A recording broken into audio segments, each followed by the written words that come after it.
At 02:14 local time, a Patriot battery operator on the island of Bahrain picks up the first contact. Low, slow, bearing northeast, crawling up the Gulf at 110 knots. He watches for 8 seconds and a second contact appears behind it. Then a third. Then 6 more. Shaheeds, swept-wing kamikaze drones with a 2-stroke engine on the tail and enough explosive to gut a building. At least a dozen of them aimed at Naval Support Activity Bahrain, a base where 8,000 American soldiers and their families are sleeping half a mile from the perimeter fence. The battery's commander's problem is not tactical. These things fly in a straight line at the speed of a Cessna. His problem is arithmetic. A PAC-3 interceptor costs $4 million a round. Shooting one at a $30,000 Shaheed is like swatting a mosquito with a Rolex. It works, but you're not getting the Rolex back. And every round he spends is one he won't have if something bigger shows up behind the swarm. But protecting civilian life is non-negotiable. He fires. The canister blows and the PAC-3 clears the launcher on a pillar of white exhaust, 17 feet of guided telephone pole accelerating to Mach 5 inside of 2 seconds. No regular warhead, no fragmentation, just a 700-pound guided brick that steers itself into the target nose on and lets kinetic energy do the rest. The Shaheed doesn't maneuver or even detect the threat. The PAC-3 shreds it over the harbor. Debris rains into the water. Again. Same result. Again. The drones keep coming because Iran didn't send a dozen. Iran sent enough to try to drain the rack. What the battery commander didn't know was that the Shaheeds were never meant to hit anything. They were bait. The Patriot crews shred them faster than Iran can space the follow-on waves. While both batteries are angled northeast, cleaning up the last of the swarm, a Fatah-1 ballistic missile drops from directly overhead on a near vertical descent at Mach 13. Iran's most advanced weapon slipping through the front door while security is chasing skateboarders at the parking lot. The warhead hits a service center 130 feet from the command hub. A second missile flattens a satellite uplink dish. 2 hits. Out of everything Iran threw at Bahrain, 2 weapons landed, and the operational impact is close to 0. The satellite uplink was one of at least half a dozen ways Fifth Fleet talks to its ships: HF radio, UHF SATCOM, Link 16, Fleet broadband, and encrypted chat. Losing that dish is like someone cutting your landline, but you've got a cell phone, a satellite phone, and your neighbor's Wi-Fi password. The comms reroute within minutes. Fifth Fleet doesn't miss a beat. 50 miles across the water in the UAE, Al Udeid scope is filling up with inbound contacts. They're about to get a much bigger test. The Combined Air Operations Center sits in a hardened building at Al Udeid's airbase. Nobody leaves their console. The air war doesn't pause because Iran decided to shoot back.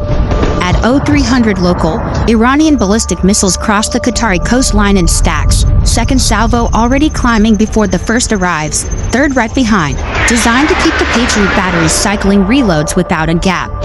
A PAC-3 MSE operator picks up the lead track at 40 miles. Speed, trajectory, probable impact point, all computed in under 2 seconds. He confirms the engagement.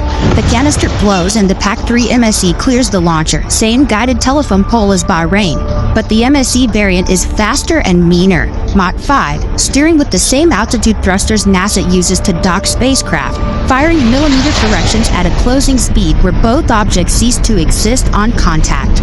The first intercept flashes above Doha at 80,000 feet. The warhead and the interceptor cease to exist in the same instant. Over 8,000 miles per hour of combined closure speed, converting both into a spray of particles that will drift through the upper atmosphere for days. A second PAC-3 is already climbing. For 90 seconds, every Iranian missile meets an American interceptor on the way up. The operators cycle through engagements with the mechanical rhythm of a crew that has run this drill 1,000 times in simulators. Iran's one success at Al Udeid comes from the same trick as Bahrain, a maneuvering warhead that fires small lateral thrusters at 30,000 feet and shifts trajectory just enough to slide past interceptors already committed to the original track. 2 warheads and a low-flying Shaheed get through the saturated window. An ANFPS 132 early warning radar takes damage. A section of the flight line gets cratered. And it doesn't even matter. The E-3 Sentry AWACS orbiting at 30,000 feet is already doing the same job the ground radar was doing. The base's backup power, backup comms, and backup sensors for the backups. The crater flight line gets rapid set concrete within the hour. Inside the Kayak, the screens flicker from the impact. The overhead lights sway. The officer grabs his copy before it slides off the console. Fire trucks work the flight line outside the blast windows, while officers inside continue directing the air campaign against Iran without interruption. Iran put 3 weapons through the front door of the building, running the air war against it. The air war didn't notice, but in the skies over Kuwait, it's a different story. The sky over Ali al-Salem sounds like a thunderstorm that never moves on. 380 inbound projectiles, ballistic missiles and drones stacked together, salvo after salvo. The largest combined barrage any missile defense battery is based in modern warfare. The Kuwaiti and American Patriot crews are about to set a record that may never be broken. A factory operator acquires the first inbound Shahab variant at the edge of his envelope, 35 miles out, descending through 60,000 feet at Mach 6. He fires 2 interceptors 8 seconds apart. Standard procedure. If the first misses, the second is already on the way. The first catches the warhead head-on at 40,000 feet. Flash. Track gone. The second, already committed, self-destructs when it loses its target. 2 rounds per threat. That's the math nobody puts in the brochure, since you don't get second chances with ballistic missiles. The batteries keep firing, white arcs climbing in pairs, flashing at altitude, wreckage trails streaking earthward. The crews cycle through reload after reload, canisters emptied, swapped, and reloaded by ground teams working under the strobe light flicker of their own interceptors launching overhead. Every few minutes a new salvo crosses the Kuwaiti border, and every few minutes the Patriot batteries answer. The pace never stops, the accuracy never drops. 3 hours of continuous engagement at a rate of fire no peacetime exercise ever simulated. 380 engagements, 0 leakers, perfect record. Under conditions no missile defense system was designed to face at this volume. They bat 1,000. The kind of performance that rewrites every textbook on integrated air and missile defense. Somewhere in a defense company boardroom, the next sales presentation just wrote itself. But physics still extracts a cost. 380 intercepts means 380 debris clouds falling somewhere. Most land in open desert, but shrapnel from a high-altitude intercept rains through a supply staging area where troops are loading pallets through the night. The calls for medics soon ring out across the base. Ground crews patch the runway with rapid-set concrete and route forklifts around debris craters. A stray drone clips Kuwait International Airport. Iran's 1,000-missile barrage has done little more here than inconvenience commercial aviation. 380 for 380. The most perfect missile defense performance in history. The shrapnel casualties are the cost of physics, not the cost of failure. And this is far from the only event making history tonight. A THAAD operator from Al Dhafra Air Base gets the launch notification at 0347 local. 2 ballistic tracks, high arc, inbound from Iranian territory. Terminal high altitude area defense. 30 years of development, billions of taxpayer dollars. It proved itself over the UAE in 2022 against the Houthi ballistic missiles, and then fired roughly 150 interceptors defending Israel across 2024 and 2025, but it has never defended an American base under a direct Iranian barrage. Until right now. The battery fires, the first interceptor blows out of its canister and climbs on a single-stage solid rocket motor. One continuous burn, pushing the weapon straight up through the troposphere, through the stratosphere, into the thin black where the sky stops being blue and starts being space. At 60 miles altitude, the nose cone separates and the kinetic interceptor, about the size of a basketball, packed with infrared seekers and its own divert thrusters, flies free. 60 miles up, higher than weather balloons, higher than spy planes, the edge of space, where the air is so thin a candle wouldn't stay lit. And this thing is steering itself into a target moving at Mach 8. No conventional warhead, just mass meeting mass at a combined closure speed that would cross the continental United States in under 12 minutes. The seeker locks the descending Iranian warhead against the cold background of space. The thrusters fire millimeter corrections, and the 2 objects meet head-on. Kinetic energy converts both into vapor 60 miles above the desert. 2 flashes above Abu Dhabi, bright enough to photograph from the ground. A second interceptor handles the second track with the same clean physics: acquire, close, convert to vapor. Iran fires over 300 missiles and drones at the UAE that night. Every single one aimed at a military target gets intercepted. Al Dhafra stays in the fight without a scratch, not a pothole on the runway, not a broken window in the operations building. Undeterred, Iran tries it again in Jordan. An F-35 pilot at Mawaf al-Salti Air Base is running his last pre-takeoff checks when the air raid sirens start wailing. 49 projectiles are converging on the base, ballistic missiles and drones in mixed salvos. Jordanian interceptors climb hard into the night. A THAAD battery takes the highest threats. A warhead punches through the perimeter. The blast shakes the ramp hard enough to feel through the F-35's landing gear. Smoke is visible off the left canopy from a structure that just took a direct hit. His sortie card says Iran. He advances to military power, feels the 43,000 pounds of thrust press him into the seat, releases the brakes. The F-35 accelerates down the runway, sirens wailing, smoke off the left canopy, interceptor contrails crisscrossing the sky above him, his own base taking fire behind the tail, and rotates into the dark with missiles still arcing overhead. The heads-up display is already populating with waypoints. First target, an IRGC command relay in western Iran. Coordinates updated 6 minutes ago via link 16. He retracts the gear, cleans up the jet, and points the nose east at 400 knots while a Patriot launch lights up his rearview mirrors. He'll fly into western Iran, put precision munitions through those coordinates, land on his same runway, rearm, and do it again before sunrise. 2 combat sorties in one night, both launched from a base under active fire. He's not the only one. 60 other American combat aircraft operate out of Mawafaq al-Salti that night. F-35As, F-A-18s, tankers cycling on and off the runway between incoming salvos. Ground crews patch blast damage. F-35As, F-A-18s, tankers cycling on and off the runway between incoming salvos. Ground crews patch damage with rapid set concrete between launch cycles, which is basically like superglue but for runways. As one team finishes one crater, another drives to the next and has it filled before the concrete on the first one is fully cured. A weapons loader drives his truck around a fresh gouge in the taxiway to deliver JDAMs to a jet turning for its second sortie. Armorers hang 2,000-pound bombs on pylons while Patriot contrails arc overhead.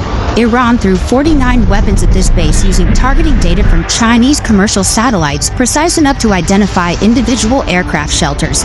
The intelligence was perfect. The satellites caught everything. Hardened shelters, fuel points, the command post. Even still, every one of those jets takes off anyway, drops coordinates on Iran, and comes back for more.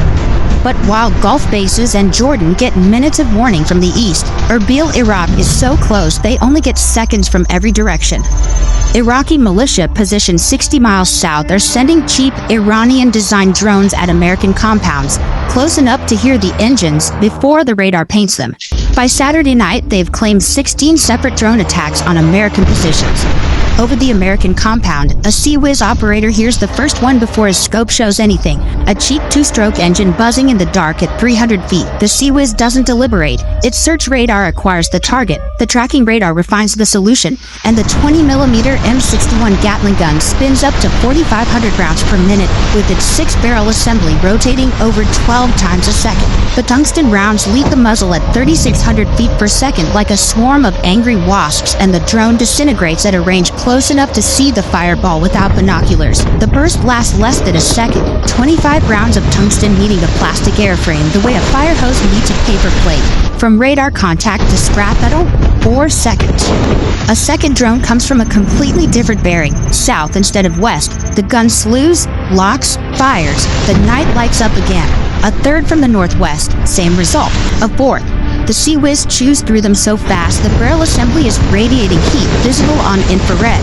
The militia crews launching these things from the back of pickup trucks 60 miles away have no idea whether any of them are getting through.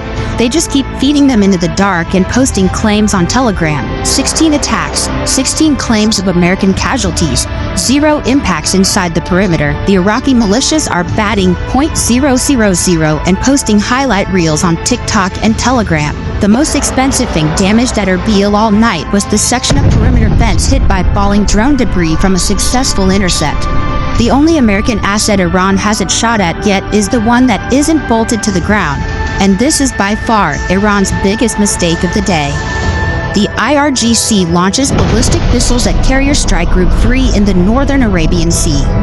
The Lincoln heels into a hard turn, the same evasive maneuver that sent an F-A-18 sliding off the Truman's deck during a Houthi attack earlier that year. Flight deck crews grab a hold of anything bolted down. The carrier's 4 crews churn the Arabian Sea wide as 100,000 tons of warship pivots to present the smallest possible radar cross-section to the inbound tracks. The escorts don't need the barrier to hold steady. Their Aegis radars are already tracking.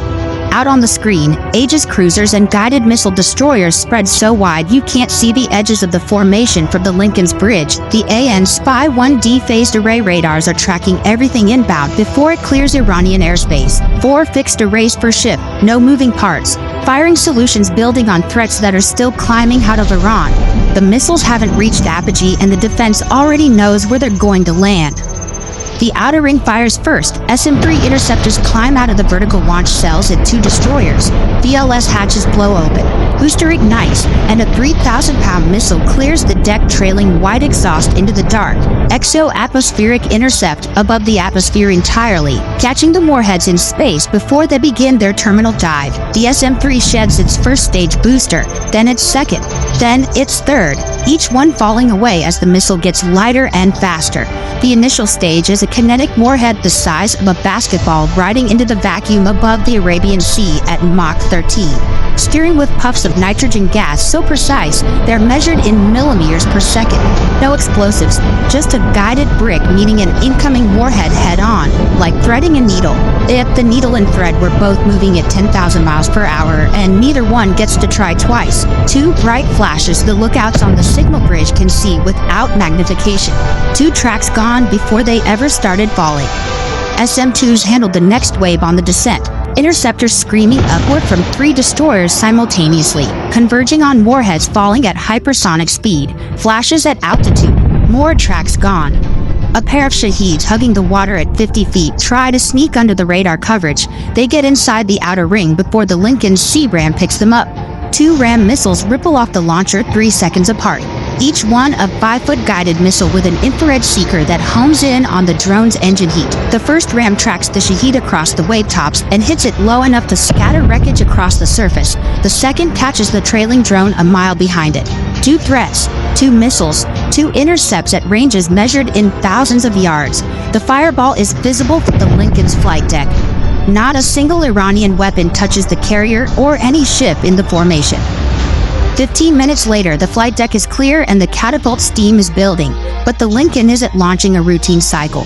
The air boss calls out every combat aircraft on the roof, loaded to maximum gross weight, launching in sequence. This isn't defense anymore. The FA-18 from VFA-41 Black Aces rolls onto Catapult 1 carrying 4 GBU-31 JDAMs, 8,000 pounds of GPS-guided ordnance aimed at the IRGC's underground command bunker at Isfahan.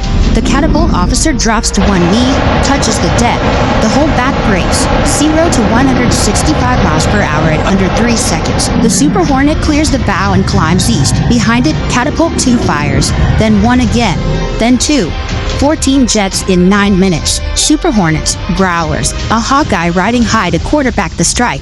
Every pylon loaded, every jet headed for Iran. Iran took their best shot trying to shut this carrier down. It bought them 15 minutes of empty flight deck. And now every single one of those missiles is answered, not with interceptors, but with JDAMs falling on the facilities that just launched or coordinated them.